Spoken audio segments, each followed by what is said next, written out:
The dried leaves and berries are ground up and made into cigarettes by a simple hand machine. The deadly All right, question number 1. What's the best percent of humidity? I asked Google and it said 40% for flowering. Yeah, I think 40% for flowering is pretty normal. It's a pretty popular target. You know, if you could just stay between 40 and 50% your whole grow if you're just starting out, that's kind of a good thing to keep in mind, in my opinion. What I try to do lately is I try to start out at 70. That's my highest during the seedling stage. And then when they begin to go into veg, or, you know, when they begin to grow leaves and stuff, I'll lower that down to 60. And then as it enters flower, I'll drop it to 50. And then in late flower, I'll drop it down to the low 40s. But yeah, overall, man, if you could just keep it like around 50 and then down into the low 40s when you're in flower, I think that you're going to be just fine. Hey, question. So what size pot is preferred to grow 2 autos inside? Well, if you really want to grow 2 in one pot, I would suggest getting at least a 10-gallon. I've grown 2 in a 5-gallon pot and it's done absolutely fine. It was actually outdoors and they did great. It was the same strain. They finished within a week or 2 of each other.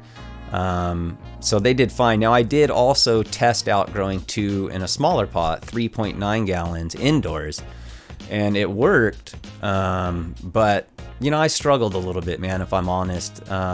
So I don't know, if you're gonna do 2 in a 10-gallon pot, if it were me, I would just do 2 5-gallon pots. But if you're really wanting to grow 2 in one pot, then I would suggest, you know, a good 10-gallon pot, just so that you can make sure you've got enough room for the roots.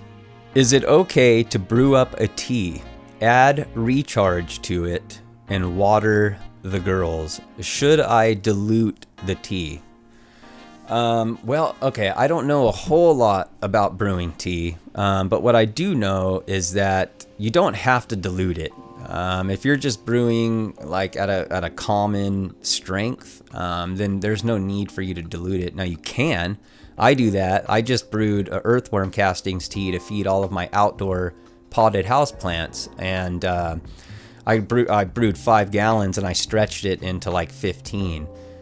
Because the idea, right, when you're doing a compost tea or a worm castings tea is to add microbial life to your soil. You're going to boost the microbes.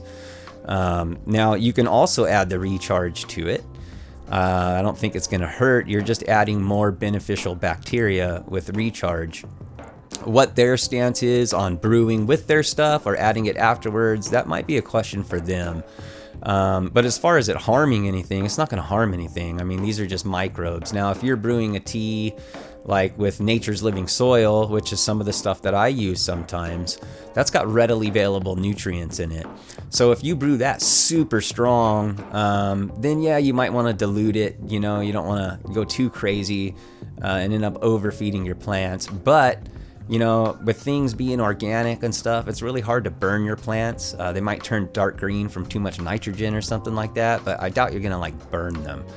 So with that said, I would reach out to Recharge and ask them specifically about that, but I don't see a problem with it at all. Can one take cuttings from autos? So yeah, you can clone an auto. It just doesn't do anything. I think everyone pretty much agrees that there's just zero benefits to doing it. I know someone who cloned an auto and then cloned that clone, and they ended up with 3 successful harvests from the same original auto. But each harvest was diminished in yield and in size. So it's not like a photo where you've got a mother plant hanging around and you can just kind of keep it around for years. That's not going to happen with an auto, and that's one of the downfalls to growing autos, is that you can't really successfully clone them in a way that's going to allow you to preserve those genetics. After overwatering, will the leaves stand back up before you water again? Yes, your leaves will start to perk back up once the soil starts to dry out a little bit. Now, if you wait too long, they're actually going to fall back down. Because underwatering, it could look a lot like overwatering, especially when you're new to growing. It's kind of hard to tell the difference. But you want to keep an eye on it, because if you let it dry out too much, they'll drop back down. And then if you're just sitting there staring at them, waiting for them to go back up, they never will, and it might be too dry. So just keep an eye on it and see my video on overwatering and underwatering your medium. Do you have to have a tint, or can I just use an open room? No, man, you don't have to have a tint at all. Absolutely not. Not with autos, because you don't have to create a certain dark cycle. So yeah, you can open grow. Right behind me, I've got 2 grow tints, but those are just new in the last year. Before that, I was just open growing right there. And I just put up some foam sheets, some reflective foam sheets to reflect some of the light. You don't even need to do that.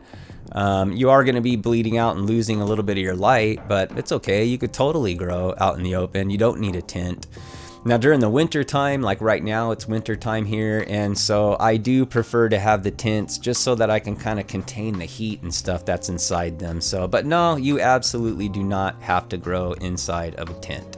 This last one's actually just a comment.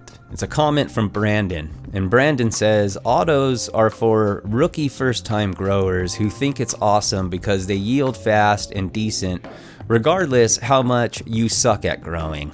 Laugh out loud. But what they don't understand is the lack of terps and high you get from that great yield, in quotation marks, laugh out loud. Have fun with your fancy Russian ditchweed if that's your thing. Yeah, Brandon, so I disagree with you, man, respectfully. I don't think that rookie first-time growers think autos are awesome because they grow fast and yield fast even if you suck. I would disagree, and I would say that it's the other way around. I don't think photos are for rookie first-time growers who think it's on all this stuff, but I think that photo periods may be a better option for some people starting out. I learned on autos. I'm just now sprouting my first photo period seeds ever, so it's not impossible. I didn't find it that difficult.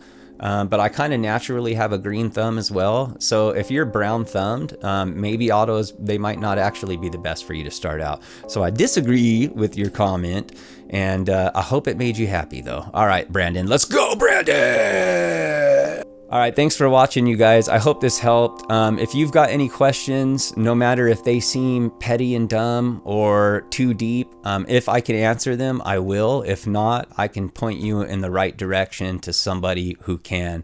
So if you wouldn't mind, please like and subscribe and hit the bell for them notifications. All right, guys, see ya. Nicotine, alcohol, good drugs.